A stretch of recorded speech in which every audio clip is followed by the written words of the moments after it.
Rendell Tagalog Stories presents The Lost Daughter, written by Catherine Forrester. Sa araw-araw ay iba't ibang pasakit ang nararanasan ni Amalthea sa kanyang pamilya. Ayaw kasi sa kanya ng kanyang nanay at mainit din ang dugo sa kanya ng ating si Erica. Kaya nagkaroon lang siya ng tsansa na makatakas sa kalungkutan nang yayain siya ng kanyang kaibigan na si Sarah para mag-apply sa isang kumpanya. Ganong ayaw naman siyang pag-aralin ng kanyang ina at high school lang kanyang natapos ay magtatrabaho na lamang siya. Pero paano kapag nalaman niya na mayaman pala talaga siya dahil isa siyang nawawalang anak ng isang bilyonarya? Hep hep, at saan ka pupunta? Tanong kay Thea ng kanyang ina nang makita siya nito na nakabihis ng damit pang alis.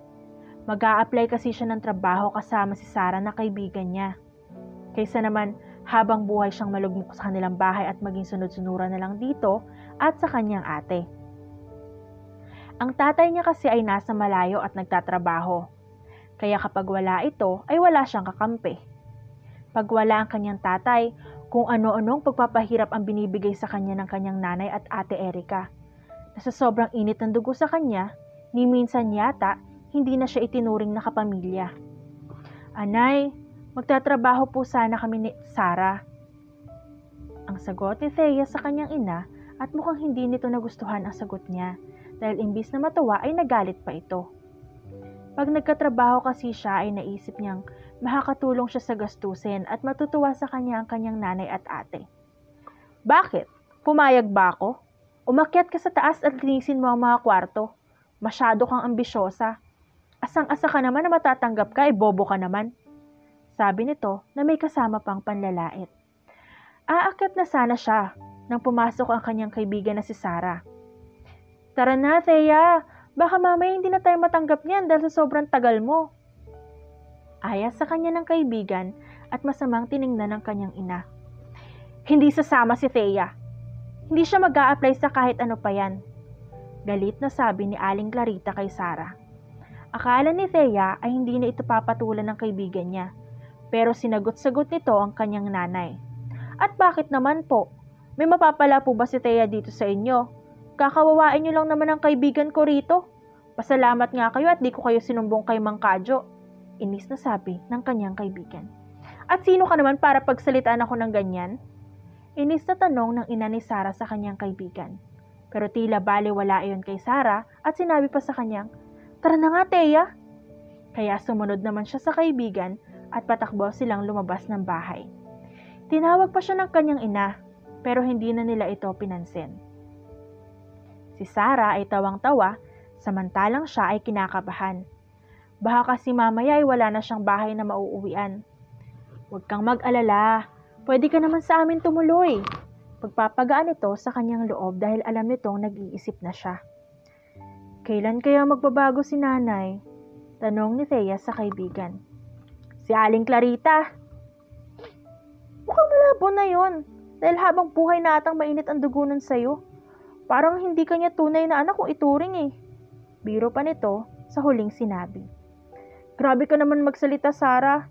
Saway niya sa kaibigan dahil sa totoo lang ay nasaktan siya sa sinabi nito. Sorry na, bes. Pero nagsasabi lang ako ng totoo. Mabuti nga at wala ang ate mo dahil bumabarkada na naman. Kundi ay kawawa ka na naman. Di ka ba naaawa sa sarili mo? Gusto mo talagang lagi ka nilang kinakawawa, ano? Hindi nakasagot si Thea. Tama naman kasi ang kaibigan niya dahil hindi siya marunong lumaban. Hinahayaan niya ang kanyang nanay at kapatid na palagi siyang apihin. Alam mo, kapag ako napika dyan sa nanay mo, sa susunod na pag-uwi ng tatay mo, isusumbong ko na yung mga yan. Biglang bumalik sa wisyo si Thea dahil sa sinabi ng kaibigan niya. Huwag mong gagawin yan. Ayoko masira ang pamilya namin. Napairap na lang si Sarah sa kanya. Bakit naman hindi? Sigurado magagalit yung si Mang Kadyo sa nanay mo.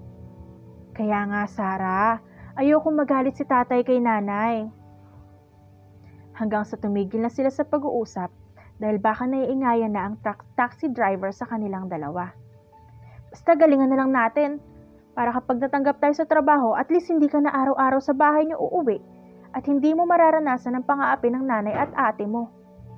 Tumango na lamang si Thea. Hanggang sa makarating na sila sa kumpanya. Ayaw pa nga silang papasukin sana ng guard. Mabuti na lamang at may babaeng tumulong sa kanilang dalawa. Salamat po ma'am, mag-a-apply po kasi kami ng trabaho. Pagpapaalam ni Thea sa ginang. Mag-a-apply kayo ng kasama mo? Nahangiting tanong nito. Hindi ba kasasabi mo lang? Ang kulit naman ng babaeng to.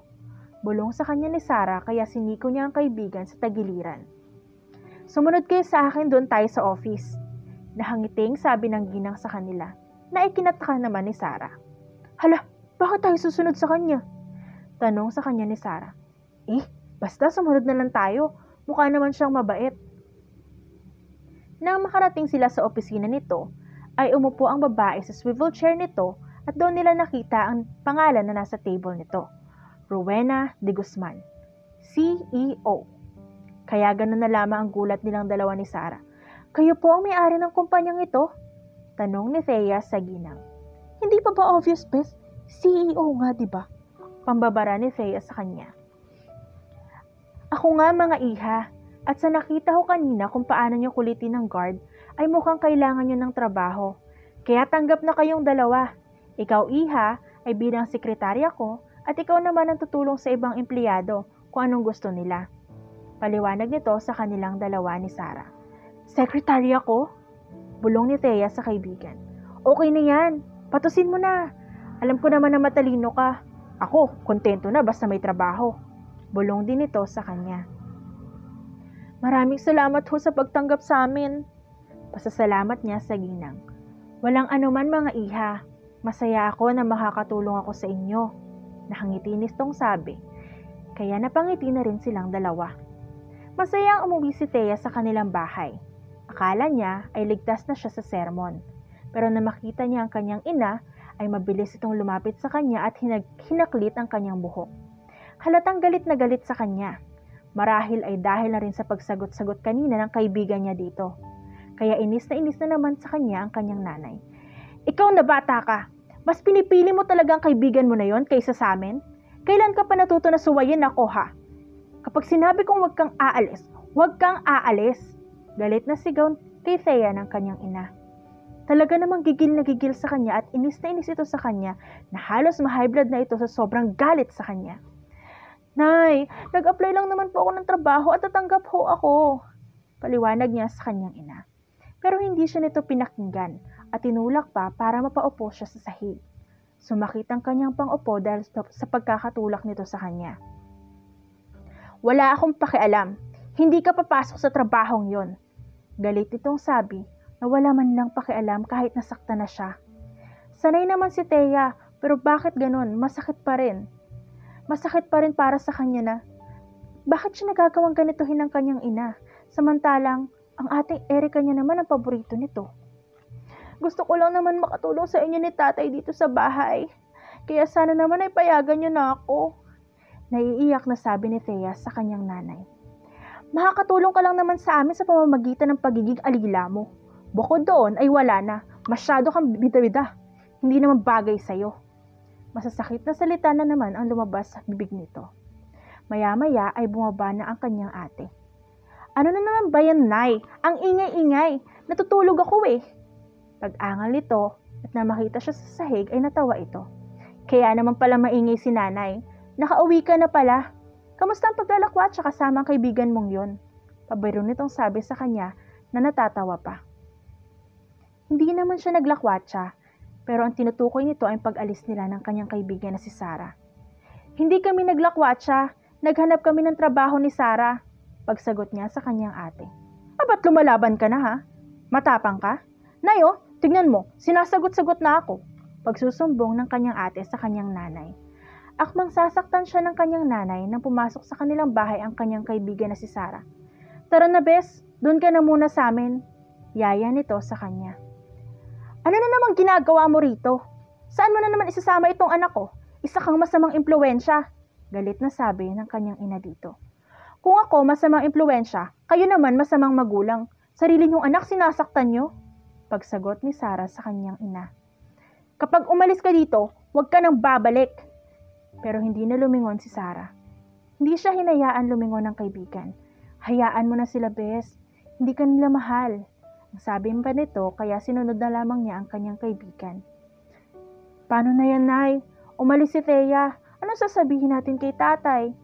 Tatarantang tanong ni Erica sa ina nito. Babalik din sa ating ang babaeng yan. Hindi tayo nun matitiis. Confident na sabi ni Aling Clarita sa anak at sabay silang napangiting dalawa. Sa kabilang banda ay may isang ina na nangungulila sa kanyang anak na nawala sa kanya matapos siyang makapanganak. Bigla na lamang may kumuha sa kanyang anak sa mansyon nang hindi man lang niya nalalaman kung sino. Ate Rowena, kumain ka na. Pag-aaya sa kanya ng kanyang kapatid. Ito ang nakakasama niya sa kanyang bahay at ang isa nitong anak. Naisip niya nga na dahil wala siyang mapapamanahan ay ang anak na lang nito. Pero hanggang ngayon, nagdadalawang isip pa rin siya. Naniniwala kasi siyang babalik pa rin sa kanya ang kanyang anak. Ibabalik ito nang kumuha sa kanya at magkikita silang muli. Mauna na kayo ng anak mo, sabi niya sa nakababatang kapatid. Huwag ka na malungkot, ate. Kahit hindi mo kapiling ang anak mo, nandito naman kami ng anak ko. Aalagaan ka namin. Noong gabi kasing nawala ang kanyang anak, ay may nagpatay ng CCTV, kaya hindi nila nalaman kung sino ang salarin. Naniniwala ako magkikita ulit kami ng anak ko, na magkakasama pa kami. Pagkukwento niya sa kanyang kapatid. Nakatalikod siya, kaya hindi niya nakita ang pag-irap nito. Oo ate, huwag lang tayong mawala ng pag-asa. Pero sa totoo lang, ay nasusuka ito sa sinabi. Dahil hindi na iyon mangyayari. Kapag kasi nangyari yon, ay hindi na anak niya ang pamamanahan nito. Kaya hindi pwedeng makabalik ang tunay nitong anak. Mukha namang nagpakalayo-layo na ang dati niyang driver na inutusan niyang kuhanin ang anak nito. Kaya hindi na magkikita pa ang dalawa. Pero ate, tikman mo muna ang food. Si Cindy ang nagluto. Para talagang maging paborito ng kanyang ate ang kanyang anak, ay handa niyang gawin ang lahat. Para ang anak niya ang makakuha ng lahat ng pera nito. Para silang mag-ina ang makinabang. Hanggang sa napapayag na ni Rowella ang nakatatandang kapatid. Ang kanyang anak pa ang naghain dito, kaya todo ngiti ang kanyang kapatid. Sana magustuhan niyo po, tita. Mabuti na lang talaga at magaling sumunod sa utos ang kanyang anak kung paano lambingin at tutuin ang kanyang kapatid. Salamat, Cindy. Nakangiting sabi ng kanyang ate Rowena dito. Napangiti na lang si Rowella. Kahit kailan ang galing niya talaga. At soon, alam niya makukuha niya ang matagal niyang gusto. At yon ay ang kayamanan ng kanyang ate na ipapamana nito sa kanyang anak. Malapit na. Kinabukasan ay maagang pumasok sina Sarah at Thea sa kumpanya. Maaga din kasi siyang ginising ni Sarah dahil doon siya naninirahan sa bahay nito. Nalulungkot si Thea dahil sa nangyari sa kanilang pamilya, pero mukhang kailangan niya talagang tanggapin na hindi siya mahal o tanggap ng kanyang pamilya. Napabalik si Thea sa wisyo at natigil sa pagmumuni-muni sa pagpuna sa kanya ng kanyang boss. Iha, may problema ka ba? Concern nitong tanong. Wala po. Nahangiti niyang sagot sa ginang. Nakakahiya naman at napansin pa siya nito. Are you sure? Naninigurado nitong tanong. Hindi naniniwala sa kanyang naging sagot. Oo naman po, ayos lang po ako. Nakangiti niyang sagot upang paniwalaan na siya nito. Akala ko nahihirapan ka na sa pinapagawa ko. Hindi po. Sa totoo nga po ay simple lang po ang pinapagawa niyo. Mas mahirap pa ang... Nang ma-realize si Thea ang masasabi niya ay hindi dapat, ay itinikom niya ang kanyang bibig. Mas mahirap ang alin, iha? Nagtataka nitong tanong. Wala po. Pagbawi niya sa sinabi. Just tell me lang kung may problema ka. Handa ako makinig. Concern na sabi ng boss ni Thea sa kanya. Kaya napangiti na lamang siya. May mga tao pa rin palang concern sa'yo kahit hindi ka naman nila kaano-ano or hindi sila connected sa'yo. Yung iba kasi, kapag hindi ka kilala, ay wala nang pakialam sa'yo. Ang swerte niya tuloy sa trabaho niya dahil ang boss niya ay isang boss na concern sa kanyang empleyado. Ma'am, Pwede po ba akong magtanong? Tanong niya sa kanyang boss na katatapos lang pumirma ng mga papers na may kinalaman sa kumpanya. Ano iyon, iha? Magiliw nitong tanong sa kanya. Kalimitan sa ibang boss, kapag tanong ka ng tanong ay maiirita sa'yo. Pero iba naman ang boss niya. Halatang may mabuti itong puso na siyang ikinatutuwa niya. May anak po ba kayo? Nang hindi makasagot agad ang boss niya, ay gusto nang bawiin ni Thea ang kanyang sinabi. Dahil mali ata ang nagtanong pa siya. Bakit mo naman natanong? Kasi po ang bait nyo. Ang swerte po ng anak nyo sa inyo, ang sabi niya sa ginang. Akmang sasagot na ito sa tanong niya nang may babaeng dumating. Good morning, tita! Sabi nito sa kanyang boss. At nang madako ang tingin sa kanya ay pinagmasdan siya nito mula ulo hanggang paa, na para bang sobra siya nitong kinikilala. Who is she? Tanong ng babae sa boss niya. This is Thea, my new secretary. Oh! Napatango na lamang at babae. At mukhang ayaw nito sa kanya. Well, ayaw din naman niya dito. Mukha kasing maldita at masama ang ugali. At ayaw niya sa mga taong ganun. Bakit ka nga pala napunta dito, Cindy? Tanong naman ng boss niya sa babae. Tita, magsha-shopping kasi kami ng friends ko and I need money lang po. Wala po kasing cash ngayon si mommy eh. How much do you need ba? 50k lang po. Napanganga si Thea dahil sa sagot ng babae. Magsa-shopping? Tas kailangan 50k? Ganun ba ito kagastos? Bakit ganyan ka mahatingin? Tanong sa kanya ni Cindy. Nabigla lang po ako. Para po kasing masyadong malaki yung hinihingi nyo. Nahihiya niyang sabi. Sisigawan na sana siya ni Cindy, pero mabilis itong pinigilan ng sarili dahil ayaw nitong maging masama sa paningin ng tiyahin. Oh, ayun ba? Kasama ko kasi ang mga friends ko and I want to make libre them. Paliwanag nito. Pagkatapos ay nagpaalam na ito sa tiyahin at umalis na. Pagpasensyahan mo muna ang pamangkin ko Mana kasi sa kapatid ko. Mukhang maldita pero mabait naman. Paghingi ng paumanhin ng kanyang boss na kung tutuusin ay hindi naman ito kailangang gawin dahil okay lang naman sa kanya. At sekretarya lang naman siya nito tapos nakikialam pa siya. Okay lang po, sabi niya na lang. Samantalang si Cindy ay inis na inis sa sekretarya ng kanyang tita at panay ang kwento niya sa kanyang mga friends tungkol dito. Secretary lang siya, tapos masyadong pakialamera. Pasalamat nga siya at may trabaho na siya dahil sa tita ko. Pagkukwento nito sa mga friends niyang habang nagsishopping sila.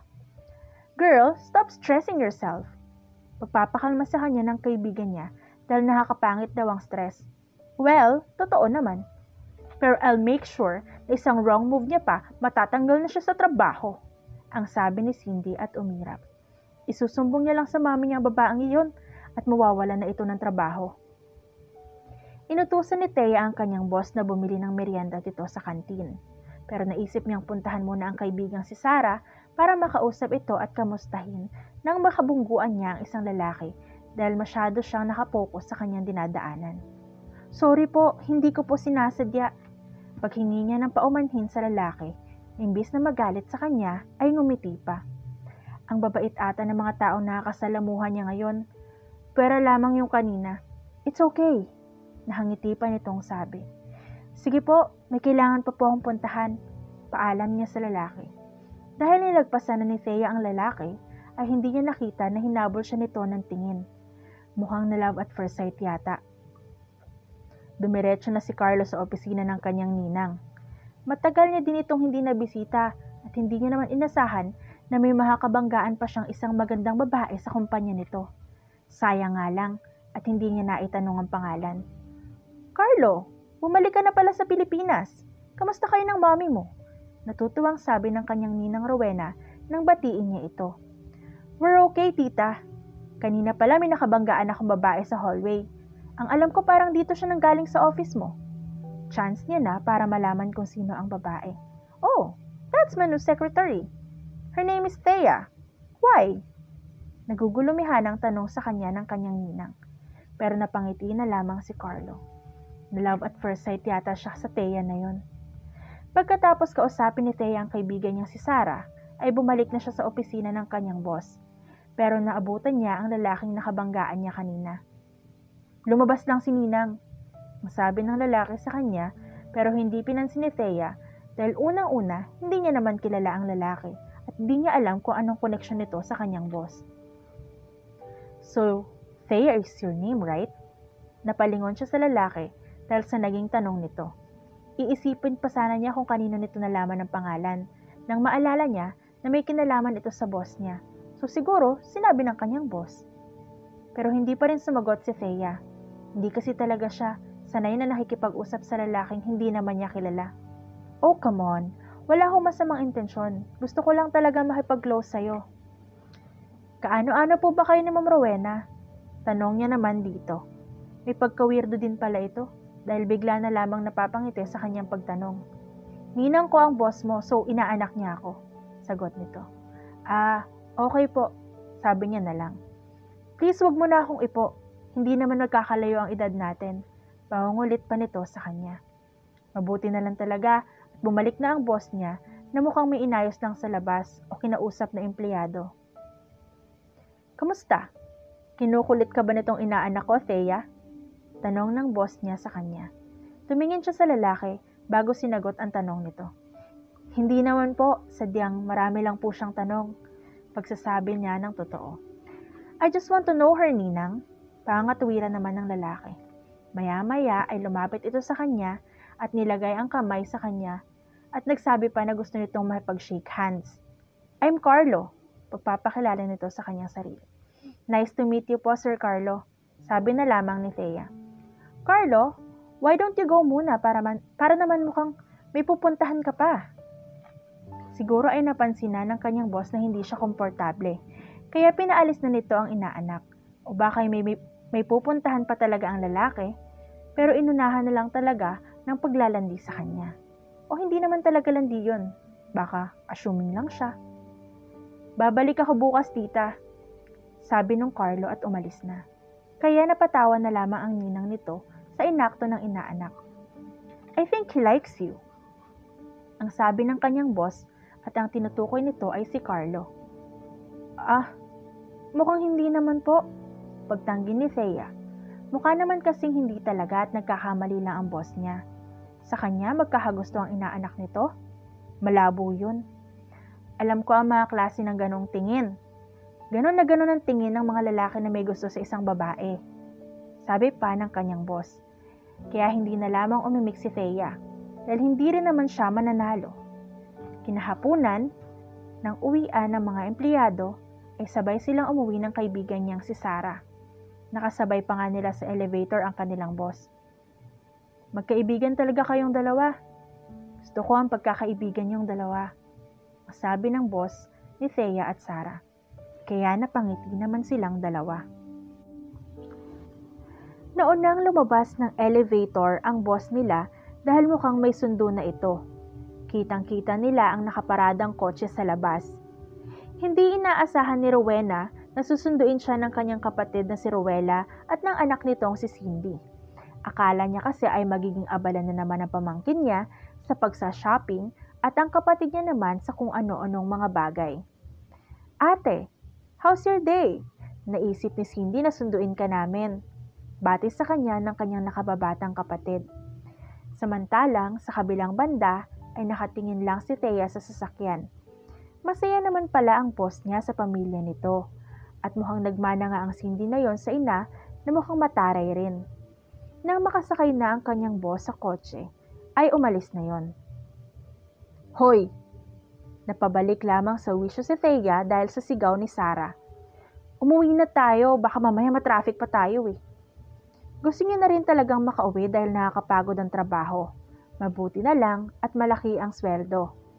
Nang makarating na siya sa mansyon, ay tinanong si Rowena ng kanyang kapatid tungkol sa naikwento ng anak nito. May bago ka raw sekretarya, ate? Yes, meron nga. Nasabi na pala sa'yo ni Cindy. Iyon ang naging sagot ni Rowena sa kanyang kapatid. That's great, ate, pero I want to meet her. Pwede naman pumunta ka lang sa office ko.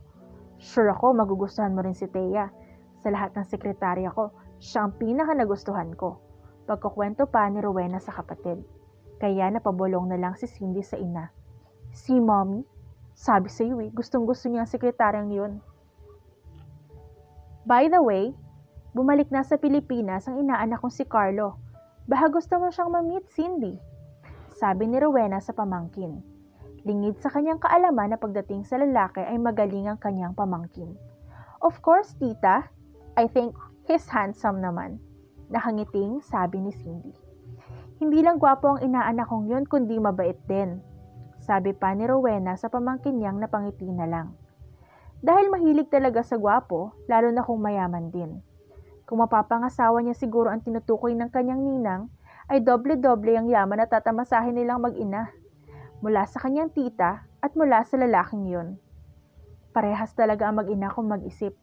Parehas mukhang pera at walang kaalam-alam si Rowena sa tumatakbo sa isip ng kanyang pamangkin at nakababatang kapatid. Na kapag wala na siyang silbi, ay dapat na siyang dispatsahin.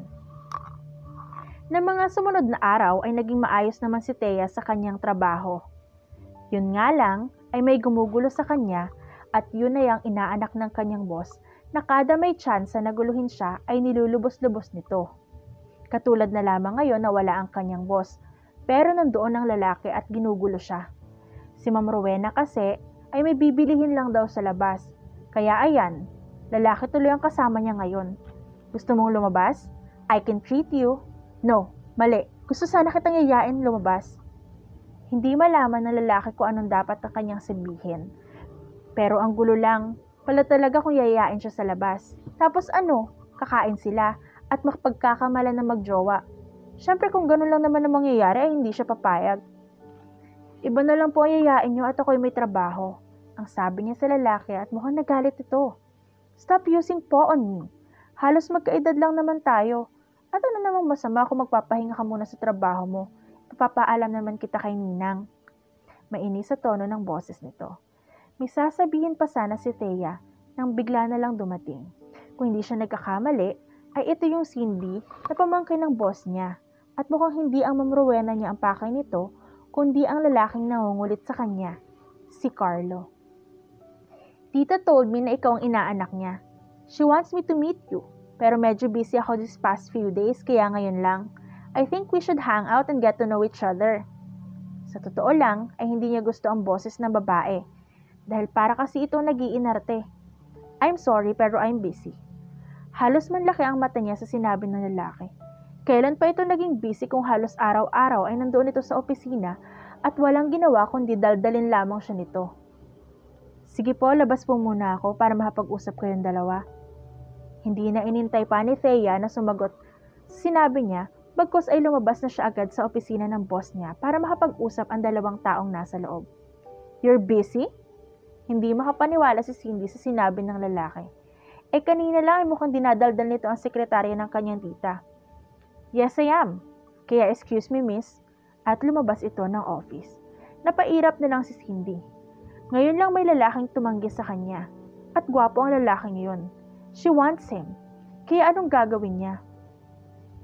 Mabuti na lang talaga at lumabas ng office ang sekretarya ng tita niya. Kundi ito ang mapagbubuntunan niya ng galit. Gosh! Ang malas niya. Nakakainis talaga ang babaeng yun. Maya-maya pa ay bumalik na ang sekretarya na may ngiti pa sa labi. Hello po ma'am. Bati nito sa kanya. You know what? I don't like you.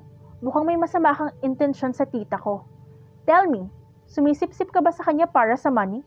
At si Carlo na inaanak niya, mukhang inaakit mo rin. You bitch! Ang sabi niya sa babaeng hampas lupa na hindi niya alam kung bakit tinanggapan ng kanyang tita Rowena. Ang sakit niyo naman pong magsalita, ma'am. Wala ho akong masamang intensyon kay Ma'am Rowena. Pagsagot pa nito at lumapit siya sa babae. At nang akmang sasampalin niya ito, bigla na lamang dumating ang kanyang tita Rowena. Cindy, anong ginagawa mo? Bakit mo gustong sampalin ang sekretarya ko? Galit na tanong ng kanyang tita. Tita, kasi hindi niya ako kinakausap ng maayos. Ang sabi niya pa nandito na naman daw ako para manghingi ng pera sa'yo. Medyo paawa effect na sabi ni Cindy. Pero hindi hahayaan ni Thea na siya ang lumabas na masama kaya hindi naman totoo ang sinasabi nito. Ma'am, hindi po totoo yun. Sa totoo nga po niyan, ako po ang pinagsalitaan niya ng masama at sinabing bitch daw po ako at may masamang intensyon sa inyo. Kung nagsisinungaling po ako, ma'am, handa po akong iwan ang trabaho ko. Pagtatanggol ni Thea sa kanyang sarili. Sawa na siyang inaapi. Kailangan niya namang ipagtanggol ang sarili niya. Hindi yung hinahayaan niya na lang inaapi siya ng ibang tao. Is it true, Cindy? Tanong ni Rowena sa pamangkin. Lumalabas na naman ang pagiging spoiled brat nito. Nang hindi sumagot ang pamangkin niya ay alam niya na. Si Thea ang nagsasabi ng totoo. Mag-uusap tayo mamaya sa mansyon. Makakarating to sa mami mo, sabi ni Rowena sa pamangkin. Kaya padabog itong umalis at may sinabi pa kay Thea pero hindi niya narinig. Hindi pa tayo tapos. Are you okay, Thea? Tanong niya sa sekretarya. Okay lang po, ma'am. Sorry po. Napangiti na lang siya sa sinabi nito. Kung tutuusin ay hindi dapat ito ang humihingi ng tawad. Dahil siya pa ang muntik na maagrabyado ng pamangkin nito. Ako dapat ang mag-sorry, iha. Pagpasensyahan mo na lamang ang pamangkin ko. At pilit ng ngiti ang binigay niya sa dalaga. Akala niya siguro ay nagbago na ng tuluyan ang pamangkin niya. Yun pala ay minatira pa rin pagiging masama ng ugali nito. I think na gusto ka ni Carlo. Why don't you try? Sabi pa niya sa dalaga. Mukha kasing gusto ito ng inaanak niya. Gusto niya sana na kay Cindy ito. Ngunit mas bagay ito kay Thea. Lalo pat parehas na mabait ang dalawa. Ang inaanak niya naman ay may pagkamakulit lang. Samantalang si Cindy, nang makauwi ay agad na nagsumbong sa kanyang ina tungkol sa nangyari. Mas lalo tuloy na nasabik ang kanyang mami na makilala ang sekretarya ng kanyang tita Rowena. Nawalan lamang ito ng oras dahil naging busy sa sugal, pero dahil sa isinumbong niya ay mas gusto nitong makilala ang sekretaryang iyon, na masyadong pabida. Ate, bakit mo naman masyadong kinampihan ang sekretaryang iyon? Nagtampo tuloy sa iyong pamangkin mo, ang sabi ni Rowena sa kapatid. Pero imbis na pakinggan siya na nakatatandang kapatid, ay nakatanggap pa siya ng pangalan mula rito. Bakit mo rin naman kasi masyadong ini-spoil yung anak mo? Alam nyo na hindi na mahal ko kayo, pero hindi ko naman hahayaan na makapanakit kayo ng kapwa. Alam mo hindi tama yun, Rowena. Paninermon din niya sa kapatid. Pero ate, isasabihin pa sana siya sa kapatid, pero umakyat na ito at sinabing pagod na ito. I think, Mommy, kailangan na mawala ng Thea na sekretarya na yon sa landas natin. Masyado na siya nagugustuhan ni tita, sabi ni Cindy sa ina at napatawa na lamang si Rowena. Sang-ayon sa sinabi ng kanyang anak, gagawa siya ng paraan para sa sekretarya na yon. Iyon na mismo ang mag-resign sa trabaho. Lahat ng gusto niyang mangyari ay dapat mangyari. And I think ang babaeng yun din ang nagustuhan ng inaanak ni tita. Ang kapal na mukha niya. Ayaw pa niyang aminin na may ginagawa siya para hindi ako magustuhan ni Carlo. Pagkukwento ni Cindy sa ina. Don't worry, my daughter. Gagawa ko ng paraan para mawala sa landas natin ang babaeng yan. Miski ako ay naiinis na talaga. Tingnan mo, nagagalit na sa atin ang tita mo. Naiiling na sabi ni Rowena. Hindi pwedeng magalit sa kanya ang kanyang kapatid. Baka kasi hindi na sila nito pamanahan. Kinabukasan ay maagang umalis si Rowena sa mansyon. May sama siya ng loob sa kanyang kapatid at pamangkin, pero mamaya na lamang siya makikipag-ayos pag uwi niya. Nang makarating siya sa kumpanya, wala pa ang kanyang sekretarya na si Thea. Mukhang tinanghali ito, umasamang sabihin na mas napaaga lamang siya. Maya-maya ay dumating na rin ito. Ma'am, ang aga niyo naman po, magiliw nitong sabi. Maaga lang talaga ako nagising, iha, ang sabi niya naman sa dalaga. Maya-maya pa, ay dumating na ang kanyang inaanak na si Carlo. Carlo, ang aga mo rin, sabi niya sa inaanak. Ma'am, ipagtitimpla ko na po kayo ng kape, sabi ni Thea sa kanyang boss pero pinigilan siya nito. No, iha, nagsabi na sa akin ng inaanak ko na gusto niyang samahan mo muna siya hanggang tanghali. Kumain kayo sa labas na makilala niyo ang isa't isa. Pero ma'am, hindi naman po yun kasama sa trabaho ko, pag-angal ni Thea. Hindi ka sumusunod sa utos ng boss mo? Hindi maganda yan. Pang-aasar sa kanya ni Carlo. Kaya natawa na lang si Ma'am Rowena niya at wala na siyang choice kundi samahan ang lalaki kung saan ito gustong pumunta. At dinala siya nito sa mall. Anong gusto mo? I'll buy anything you want, ang sabi nito sa kanya. Mas mabuti ay ibalik mo na lang ako sa kumpanya, ang sagot niya sa lalaki. Ayoko, hiniram nga kita sa ninang ko eh. At nilagpasan siya nito, kaya naman hinabol niya ito. Bakit mo ba ginagawa ang lahat ng to? Dahil gusto kita. Gusto kita. Na-love at first sight yata ako sa'yo, Thea. At napapasaya mo ako, kahit na puro pagtataray lang binibigay mo sa akin lalo na nung una. Hindi makapaniwala si Thea sa naging confession ng lalaki sa kanya. Huwag niyo akong pagtripan. Nagsasabi ako ng totoo, Thea. Gusto mo isigaw ko pa dito sa mall? Gusto mo ng sample? Hamon pa ng lalaki sa kanya. Nang akmang sisigaw na ito, ay lumapit siya sa lalaki at tinakpan ng bibig nito. Oo, naniniwala na ako na gusto mo ako. So papayagan mo na akong ligawan ka. Ha? Ang sabi ko naniniwala na akong gusto mo ako pero wala akong sinabi na ligawan mo ako. Dahil tinanggal niya ang pagkakatakip sa bibig nito, akmang sisigaw ulit ang lalaki pero sinabi niyang pumapayag na siya. Hanggang sa kumain na sila sa isang resto, habang kumakain sila ay sa kanya nakatuon ang atensyon nito. Mabuti na lang talaga at gets niya na gusto niya ito. O isipin niyang weirdo ang lalaki. Napilit naman niya itong bumalik sa kumpanya ng ninang niya. Gustuhin man itong samahan siya sa loob ay hindi pwede dahil tumawag ang ina nito at may pinapagawa sa lalaki. Kaya mag-isa siyang pumasok sa kumpanya. Nang makarating si Thea sa opisina ng kanyang boss, ay magkukwento na sana siya nang makita na iba ang nakaupo sa swivel chair. Hindi ang kanyang boss, kundi ibang babae na kamukha ng kanyang Ma'am Rowena at mukhang kamag-anak nito. So, you're my sister's secretary, sabi nito. Kapatid pala ito ng boss niya. Tumawa ito at unti-unting naglakad papunta sa kanya. At nang makalapit na sa kanya, ay nagulat si Thea sa ginawa nito. Bigla na lamang siyang sinampal ng babae. Ang kapal naman ng mukha mong magpabida sa ate ko. Ganyan na ba kayong mga hampas lupa? Ginagawa ang lahat para magkapera? Kung tungkol po ito sa nangyari, ay ang anak niyo po ang nauna. Pagtatanggol ni Thea sa sarili. Tumahimik ka. Kailanman ay walang ginawang mali ang anak ko. Kung ayaw mo sirain ang buhay mo at ang buhay ng pamilya mo, magre-resign ka sa kumpanyang ito at hindi na babalik pa. Galit na sabi sa kanya ng babae. Ayaw ko sa'yo. Ayaw ko sa mga taong katulad mo. Isa kang hampas lupa na pinipilit yumaman. Umiiyak na umalis si Thea sa kumpanya. Mabuti na lang at wala pa ang boss niya kaya hindi siya nito nakita.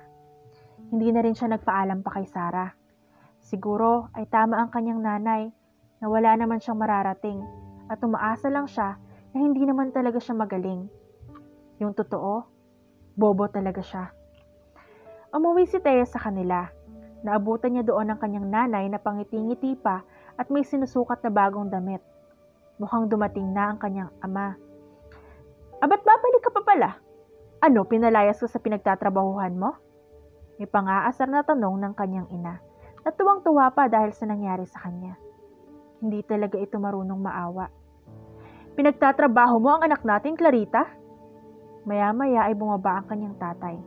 Tama ang hula niya. Nakauwi na ito. Imbis na magsalita pa ng kung ano-ano, tumakbo na lamang si Thea papunta sa kanyang tatay at yumakap dito. Hay nako tay, nag-iinarte lang yan. Yan nga mismo ang sumama sa kaibigan niyang si Sarah. Di nga namin alam kung anong pinasok niyang trabaho, kaya yan, umiiyak-iyak. Sabi pa ng kanyang ate na medyo tumatawa pa na ikinainis ng kanilang tatay kaya naman nasigawan nito. Pwede ba, Erica, tumahimik ka? Imbis na i-comfort mo ang kapatid mo, tinatawanan mo pa. Anong klase kang kapatid? Dahil sa nasigawan ng kanyang ate, ay patakbo itong umakyat sa hagdanan. Hanggang ngayon ay immature pa rin ito. Hindi na talaga nagbago. Ikaw kasi na babae ka, bakit ka pa bumalik dito? Natuwa na nga kami ng anak ko nang umalis ka at magtrabaho. Dahil pabigat ka rito. Hindi ka namin tunay na anak ni Kadyo. Sigaw sa kanya ng kanyang nanay. Clarita! Pagsaway dito ng kanyang tatay. Apat ano, Kadyo? Hindi ba totoo naman na hindi natin anak ang batang yan? Nang umuwi ka dito noon isang gabi may dala kang bata at hindi ko man lang alam kung saan galing. Naghihirap na nga tayo noon, dumagdag pa yan. Hindi makapaniwala si Thea sa kanyang nalaman. Totoo ba yun, tay? Hindi niyo ako anak? Kaya ba iba ang turing ni ate at nanay sa akin? Naiiyak na tanong ni Thea sa lalaking itinuring niyang ama. Anak kita. Anak ka namin ng nanay mo. Oo, Thea, hindi ka namin anak. Hindi nga sinabi sa akin ng asawa ko sinong tunay mong pamilya. Kaya naging pabigat ka pa rito sa amin. Siyempre at para may silbi ka naman sa bahay na to, kailangan mo maglinis, di ba? At tinatanong mo sa akin kung bakit di kita pinag-college, ha? Siyempre, hindi naman kita anak. Kung hindi nga lang dahil sa asawa ko, hindi na kita pinag-aral. Clarita, tumahimik ka! Sigaw ng kanyang tatay. Nagulat si Thea nang bigla na lamang siyang niyaya ng kanyang tatay na lumabas. Tinawag sila ng asawa nito, pero hindi na nila pinansin. Dinala siya nito sa isang kainan, upang doon sila mag-usap ng maayos. Patawad anak kung hindi ko sa'yo nasabi ang totoo. Kung nung mga panahon na yun pinapahirapan ka ng asawa at anak ko, ay hindi kita ipinagtanggol. Naiiyak na sabi sa kanya ng kanyang tatay Kadyo. So totoo nga po na hindi niyo po ako tunay na anak? Nang unti-unti itong tumango ay parang winasak ang puso ni Thea. Kaya pala iba ang trato sa kanya ng asawa at anak nito dahil hindi naman pala siya nito kadugo. Napahagulhol na lamang si Thea. Bakit lahat na lang ng tao ay ayaw sa kanya? Pati ang kapatid ng boss niya ay ayaw sa kanya. Pero kilala ko ang tunay mong pamilya. Malaki ang kasalanan ko sa ina mo dahil inilayo kita sa kanya. Dahil inutos sa akin ng kapatid niya na kunin ka nung sanggol ka pa para ilayo ka sa nanay mo at ang anak niya ang magmana ng lahat ng pera ng nanay mo. Patawad anak sa nagawa ko. Pero isa lang ordinaryong driver noon at wala akong magawa. Paliwanag ng kanyang ama. Kung ganoon po ay mayaman ang tunay kong pamilya. Mayaman sila, lalo na ang nanay mo. Pwede ko po bang malaman ang pangalan ng ina ko? Rowena de Guzman. Iyon ang pangalan ng nanay mo. Ang sabi sa kanya ng kanyang tatay Kadyo. Po? Rowena de Guzman, anak. Yun po ang pangalan ng boss ko. Anong ibig mo sabihin, iha? Naguguluhang tanong sa kanya ng kanyang tatay Kadyo. Rowena de Guzman po ang pangalan ng boss kung saan ako nagtatrabaho. Kaya pala iba po ang nararamdaman ko sa kanya. Siya po pala ang tunay kong ina. Naiiyak pa rin sabi ni Thea. Dadalhin kita sa mansyon ng mga de Guzman, anak. Kailangan ka makilala ng iyong ina upang makuha mo ang dapat na para sa'yo. Bahala na kay Ma'am Rowela. Sino pong Ma'am Rowela? Ang kapatid ng iyong ina. Siya po ang sumampal sa akin. Pagsasabi ng totoo ni Thea. Marahil kahit di ka pa niya kilala bilang pamangkin niya, ay alam niya makakasagabal ka na. Kaya dapat makilala ka na ni Ma'am Rowena bago pa mapunta sa mag-ina ang nararapat na para sa'yo. What do you mean na hindi na siya bumalik? Tanong ni Rowena sa nakababatang kapatid. Ang sabi niya kasi sa kapatid ay ito na ang maghintay kay Thea para si Rowena na rin ang humingi ng tawad sa ginawa ng anak nito. Pero nagulat siya nang sabihin ng kanyang kapatid na hindi na bumalik ang kanyang sekretarya. Hindi na siya bumalik, ate. Baka ayaw na magtrabaho sa'yo ng sekretarya mo. Sabi pa sa kanya ng kapatid na si Rowela. Sa lahat ng sekretarya niya ay si Thea ang pinaka nagustuhan niya. Kaya hindi siya makapaniwala na magagawa nito iyon sa kanya na hindi ito tutupad sa usapan. O marahil nagsisinungaling lang sa kanya ang kanyang kapatid. Tita, bakit di mo na lang siya hayaan? Baka hindi lang talaga siya masaya sa work niya. Hindi na siya masaya sa'yo kaya di na siya bumalik. No, tatawagan ko si Carlo. Nasabi niya sa dalawa at akmang tatawagan na nga ang inaanak nang sabihin ng katulong na may naghahanap sa kanya. Nasa may labas ng gate, ito naghihintay at hindi nito pwede iyong papasukin hanggat walang approval niya. Sabi naman ng kanyang kapatid na si Rowela ay ito na ang titingin na kanya namang hinayaan.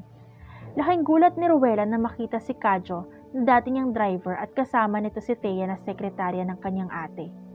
Kung ganon, ay ito ang tunay na anak ng kanyang ate. Kapag minamalas ka naman talaga, sa lahat ng pwede ay ito pa talaga. Papasukin niyo kami. May mahalaga kaming dapat sabihin kay Ma'am Rowena. Ang sabi ni Mang Kadyo sa gwardya. Pero pinigilan ni Rowela ang guard. Hindi pwedeng malaman ng kanyang ate Rowena ang totoo dahil mayayari siya at masisira ang lahat. Hindi kayo makakapasok. Hindi niyo sasabihin sa ate ko ang totoo. Kaya umalis na kayo dito, mga hampas lupa. Kung ayaw niyo ipapatay ko kayo. Pero walang takot si Thea at sumigaw. Ma'am! Ma'am Rowena! Ma'am Rowena, si Thea po ito! Si Amalthea po, sekretarya niyo! Sigaw ni Thea kaya akmang kukuhanin na ni Rowena ang baril, pero lumabas ang kanyang ate Rowena. Kaya binuksan na ng guard ang gate at nakapasok na sila Thea. Anong nangyayari dito, Thea? Ang sabi ng kapatid ko hindi ka na bumalik mula sa date niyo ni Carlo. Striktang tanong ni Rowena sa kanyang sekretarya na hindi niya alam ay anak niya pala. Hindi po totoo yun, ma'am. Bumalik po ako, pero sinampal ako ng kapatid niyo. No, ate. Nagsisinungaling siya. Hindi ko magagawa yun. Sigaw kay Rowena na kababata niyang kapatid. Nagsasabi po ng totoo si Thea, Ma'am Rowena. Mang Kadyo, hindi ba driver kayo noon ni Rowena? Tanong ni Rowena sa lalaki. Opo, ako nga po. At ako rin na nautusan ng kapatid niyo na ilayo sa inyo ang kaisa-isa niyong anak. Para siya at ang kanyang anak ang makinabang sa inyong yaman. They're lying, ate. Ang sabi ni Rowena. Nagsasabi po ako ng totoo, ma'am. Anak niyo po si Thea. You poor man, umalis na kayo dito mga hampas lupa. Sabi naman ni Cindy dahil ayaw niyang masira ang kanilang pamilya at papalayas siya ng kanyang tita. Kung nagsisinungaling po ako, handa po ako makulong, Ma'am Rowena. Pero yun po ang totoo. Ang kapatid niyo po ang kumuha sa anak niyo at ibinigay sa akin para ilayo sa inyo. Tumingin si Rowena sa kanyang kapatid at na makalapit dito ay isang malakas na sampal ang pinagkaloob niya kay Rowena. Paano mo nagawa sa akin to, Rowena? Itinuring kitang kapatid kahit naampon ka lang ng mga magulang ko tapos gaganituhin mo ako? Anong klaseng kang tao? At muling sinampal si Rowena. Tita, please, don't believe them. Kami ang pamilya mo ni Mommy. At akmang yayakapin siya ni Cindy, pero naitulak niya ito. Malamang ay alam din ito ang ginagawang kanyang ina, at wala man lang itong sinabi sa kanya. Maya-maya pa ay dumating na ang mga pulis, at si Rowena ang huhulihin dahil masyado na itong maraming utang sa pasugalan na palagi nitong pinupuntahan. Please, tita, help mommy! Pagmamakaawa ni Cindy sa tiyahin, pero hinayaan lang ni Rowena na hulihin ng mga pulis ang kanyang kapatid. Kung tutuusin, ay malaking kasalanan ang ginawa nito sa kanya. Hindi na ito naawa sa kanya at pinalayo pa sa kanya ang kanyang sariling anak. Hanggang sa isakay na sa police car ang kanyang kapatid. Pero wala siyang naramdamang awa dahil hindi naman ito naawa sa kanya nang ipalayo sa kanyang anak. Naiiyak na lumapit si Rowena sa kanyang anak na si Thea, na noong una ay sekretarya niya lang na nakagaanan niya ng loob, tapos anak niya pala. Ngunit sa di inaasahan, ay naagaw ni Cindy ang baril sa guard, at akmang babarilin siya nito, pero humarang si Tatay Kadyo ni Thea. Mabuti na lamang at daplis lang sa braso ang natamo nito. Muli namang naagaw ng guard kay Cindy ang baril, at hindi nagdalawang isip pa si Rowena na ipahuli na ito bago pa tuluyang maging kriminal. Agad din siyang nagpatawag ng ambulansya para kay Mang Kadyo. Maraming salamat, Mang Kadyo, sa pagsasabi ng totoo. Sabi niya sa lalaki nang madala na ito sa hospital. Walang anuman po, Ma'am Rowena. Deserve niyo na makasama ang inyong kaisa-isang anak. Maraming salamat, tatay, sabi din ni Thea sa kanyang ama. At lumabas mula ang mag-ina sa silid dahil parating na rin ang pamilya ni Mang Kadyo. Hanggang ngayon, hindi pa rin ako makapaniwala na ikaw ang anak ko. Ako din po. Kaya pala nung una ay magaan ang loob natin sa isa't isa. Natutuwa naman, sabi ni Thea, at muli silang nagyakap na mag-ina. Mahal na mahal kita, anak. Mahal na mahal din po kita, Mommy. I still can't believe this, Ninang. Si Thea pala ang nawawalan yung anak na kinukwento niyo sa akin noon. Ang sabi kay Rowena ng kanyang inaanak na si Carlo. Sabay tingin sa anak niya nagdidilig ng halaman. Sa mansyon na nakatira si Thea, at hindi na din ito pinagtatrabaho dahil ayaw niyang nahirapan ng kanyang anak. Napasagot mo na ba? Tanong niya sa binata. Ang alam niya kasi ay nililigawan nito ang anak niya pero hanggang ngayon ay hindi pa rin sinasagot ni Thea. Nahihirapan na nga ako, Ninang. Tulungan niyo naman ako. Biro sa kanya ng inaanak. Kaya mo yan. Huwag kang sumuko. Dahil ang sumusuko ay natatalo. Sabi niya na lang sa binata bago utusan na lapitan ng kanyang anak kaysa siya naman ang daldalin nito. Kailan mo ba ako sasagutin, Thea? Tanong ni Carlo kay Thea kaya napatigil ito sa pagdidilig ng halaman. Nagmamadali ka ba? Balik tanong nito sa kanya. Hindi naman, pero gusto na talaga kitang maging girlfriend. At ano pa bang problema? Boto naman si Ninang sa akin. O edi tayo na, biglang sabi ni Thea kaya halos mapasigaw si Carlo sa tuwa. Totoo? Hindi ka ba nagbibiro dyan? Ayaw mo ata di babawiin ko. No! Hindi mo alam kung gaano mo ako napasaya, Thea. Madamdaming sabi ni Carlo kay Thea. Naging maayos ang relasyon nila ni Carlo. Suportado sila ng mami niya. Gusto ni Thea na mag-college at sinuportahan siya ng mami niya at ni Carlo. Business management ang kanyang kinuhang kurso para naman makatulong siya sa kumpanya nila. Through ups and downs ay nasa tabi niya ang kanyang mami at si Carlo na nagsisilbing sumusuporta sa kanya at inspirasyon na rin. Hindi nagtagal ay gumraduate na rin si Thea at nakuha na ang matagal niyang gusto. At yun ay ang diploma na tapos na siya sa pag-aaral. Kahit hindi naging maganda ang pakikitungo sa kanya ng nanay Clarita noon at ang kanyang ate Erica, ay pinuntahan niya pa rin ang mga ito at ang kanyang tatay Kadyo upang magpasalamat sa lahat at upang magkapatawaran na rin sila dahil ayaw niyang habang buhay na mamuhay ng may sama ng loob at puot sa puso. Bilang tulong ay binigyan ng kanyang mami ng munting negosyo ang pamilya ng kanyang tatay. Naikinatuwa naman ng mga ito. Ang kanyang best friend naman na si Sarah ay hindi na nagtatrabaho sa kumpanya dahil binigyan na rin ito ng puhunan ng kanyang ina para magtayo ng negosyo. Kaya laking pasasalamat ng kanyang kaibigan na hanggang ngayon ay hindi pa rin makapaniwala sa tunay niyang katauhan. Ang mga nahihirapan daw talaga ang pinagpapala. Sa tagal na nilang magkarelasyon ni Carlo ay minsan hindi ito nagkamali sa kanya. Kaya na mag-propose sa kanya ang nobyo, ay agad niya itong sinagot at pinakasalan niya ang lalaki. Wala naman silang dapat alalahanin dahil ang mga pwedeng manggulo sa kanila ay nakakulong na. Ni minsan ay hindi naisip ni Thea na mag-iiba ang takbo ng buhay niya. Buong akala niya ay habang buhay na lang niyang mararanasan ang paghihirap ng kanyang itinuring na inay noon. Ngunit nagbago ang lahat na maghanap siya ng trabaho at nang malaman niyang mayaman pala talaga siya. Ngayon ay masaya na siyang namumuhay kasama ang kanyang asawa na si Carlo at ang kanyang mommy. May 2 anak na rin sila ni Carlo, si Carl at Althea. Halos ipinangalan lang din nila sa kanilang sarili. Tuwang-tuwa ang kanyang mommy sa 2 apo.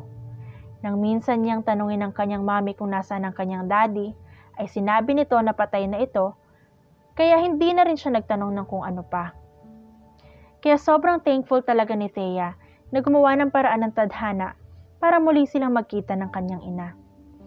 Anak, handa ka na ba talagang i-handle ang ating negosyo? Tanong kay Thea ng kanyang mommy. Pero desidido na talaga siya, na alam niyang kaya niya. Ang kanyang asawa naman na si Carlo ay may naaasikaso ring business ng family nito. Tsaka siya naman talaga ang magmamana ng kumpanya ng kanyang mommy. Kaya kung hindi ngayon ay kailan pa? Walang puwang ang takot. Kung matatakot siya na subukang i-handle ay walang mangyayari sa kanya.